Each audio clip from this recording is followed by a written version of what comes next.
É preciso entender realmente a importância. Falamos muito do setor petrolífero e é preciso que se entenda, que o setor não petrolífero entenda a importância do setor petrolífero. É que a economia de Angola depende essencialmente deste setor para ter acesso às divisas e assim proceder às importações. Portanto, Angola depende essencialmente de importações e são os recursos do setor petrolífero que permitem, então, as empresas e mesmo os particulares também quer comprar as suas mercadorias, quer os particulares também procederem aos seus pagamentos no exterior.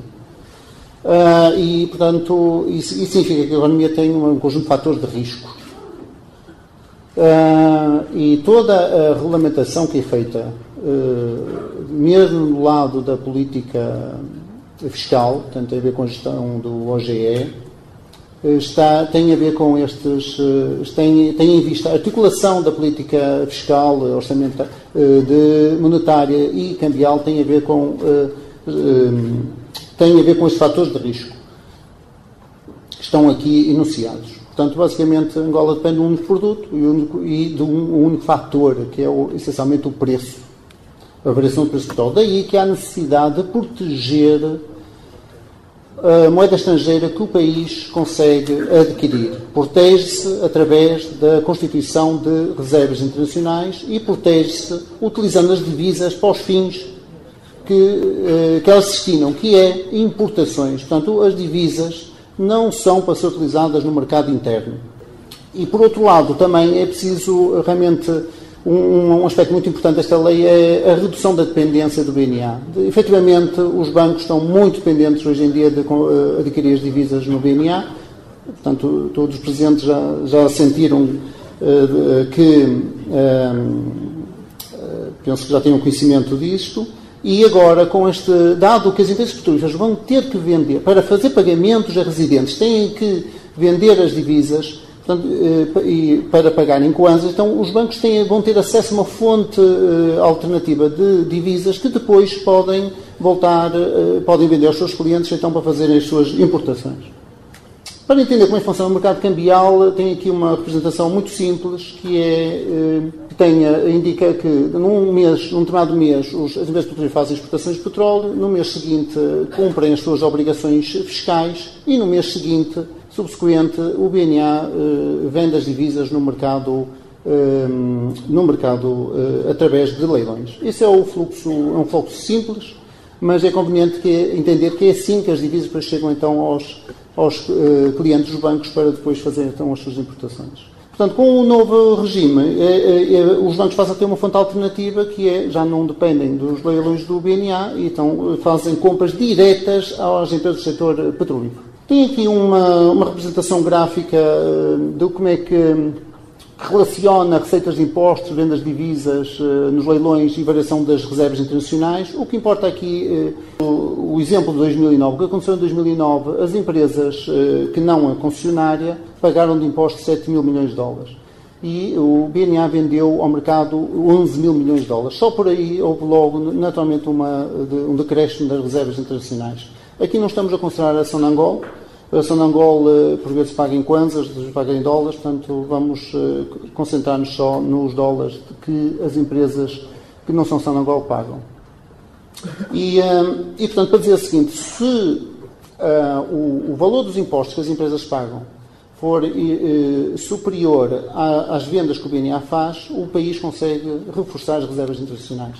Estas vendas do BNA estão relacionadas com um mecanismo que se chama de esterilização ex ante. É importante, porque isto tudo o que é feito a nível de legislação em Angola tem teorias por base, então é preciso, pelo menos, ter um conhecimento mínimo do que é esta esterilização ex ante. Não sei se lembra, há uns anos atrás, quer dizer, o Estado fazia muitas emissões no vazio. Basicamente não tinha dinheiro para pagar os salários e depois dizia ao BNA, emita moeda. E essa emissão no vazio provocava inflação, hiperinflação.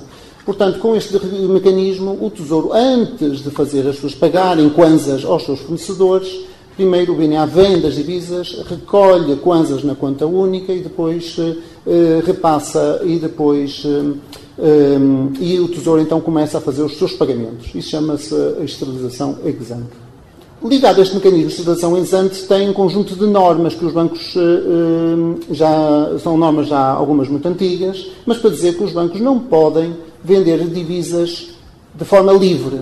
Portanto, as divisas, e desde 1999 que as divisas estão orientadas para os processos de importação de mercadorias ou pagamento de serviços ao exterior.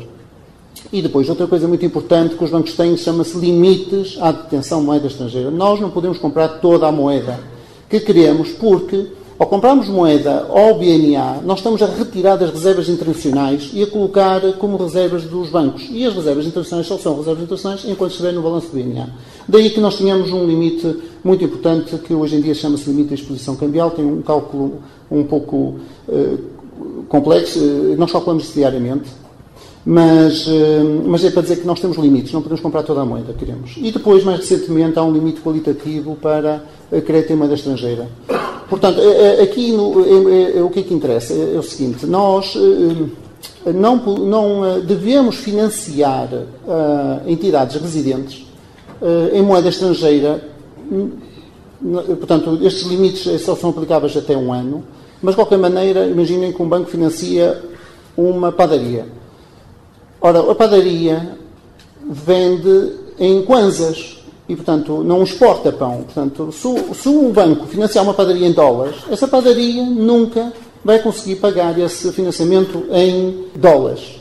Significa que vai pressionar o mercado cambial, seja informal, seja formal. Portanto, aí a importância deste limite de quantitativo para a concessão de moeda, concessão de crédito em moeda estrangeira. Isto aqui eu tenho dois gráficos, mas é só para dizer o que é que muda com esta nova lei, que é, antigamente as empresas, até há pouco tempo, as empresas do setor petrolífero tinham contas no exterior. Eu não chamo de contas offshore, não são contas offshore, são contas no exterior. E, portanto, e a partir daí faziam os seus pagamentos, quer para residentes, quer para não residentes. Agora, as empresas petrolíferas têm que ter contas em Angola e, a partir daí, fazer os seus pagamentos. Se for para o estrangeiro, têm que utilizar, os bancos angolanos utilizam o que se chamam os correspondentes bancários.